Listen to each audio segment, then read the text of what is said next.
Nous vous annoncions hier la condamnation à mort de la femme d'affaires chinoise Wu Ying, accusée de financement illégaux. Cette condamnation a provoqué l'indignation dans toute la société chinoise. Beaucoup pensent que cette peine est trop sévère et que sa véritable faute est d'avoir révélé l'implication de hauts responsables dans des pratiques financières douteuses.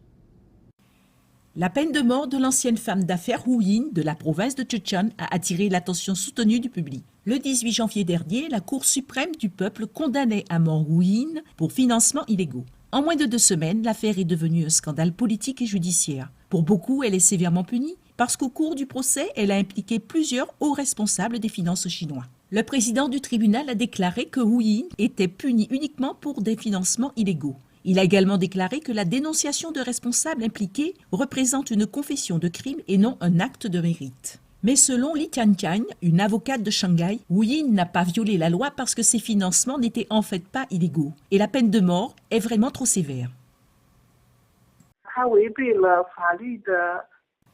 Cela va à l'encontre de la base de la loi criminelle selon laquelle la peine de mort ne peut être prononcée que pour des crimes vraiment atroces. Le public voit un problème dans cette décision. Très peu de responsables sont condamnés à mort même si leur corruption implique des dizaines de millions, voire des centaines de millions de yuan chinois.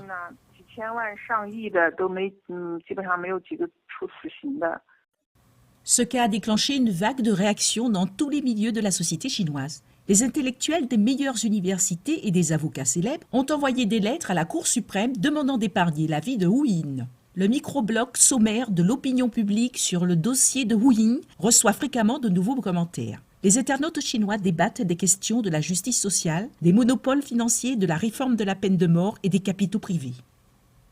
Selon l'écrivain et entrepreneur Che Liu, si Wu Ying avait été capable d'emprunter plus d'une centaine de millions de dollars américains, elle aurait sans doute dû donner des millions aux hauts responsables corrompus. Che Liu s'interroge également pourquoi les fonctionnaires locaux ont rédigé des lettres demandant la mort de Wu Ying. Ne sont-ils pas en train de cacher leurs propres crimes ? C'est la première fois qu'une condamnation à la peine de mort déclenche une aussi grande réaction de colère en Chine.